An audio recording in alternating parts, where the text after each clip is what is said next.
संविधानाला कोणी हात लावू शकत नाही। नरेंद्र मोदी यांच्या हातामध्ये संविधान सुरक्षित आहे। नरेंद्र मोदी यांच्या हातामध्ये संविधान सुरक्षित आहे। हे निवडून आले की संविधान बदलणार।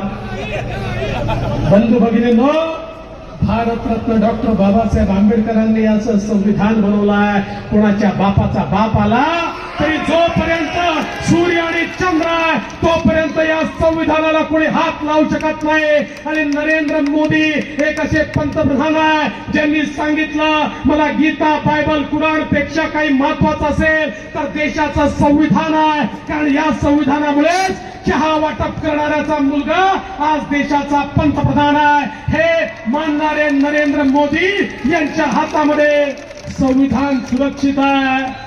अरे संविधानाची तर त्या ठिकाणी हत्या तुम्ही 1975 साली केली होती, ज्यावेळी स्वर्गीय इंदिराजींनी संविधान बदलून देशातले 2 लाख विरोधी पक्षाचे नेते अटल बिहारी वाजपेयी, अडवाणीजी सहित जॉर्ज फर्नांडिस सहित सगळ्यांना जेलमध्ये टाकलं होतं।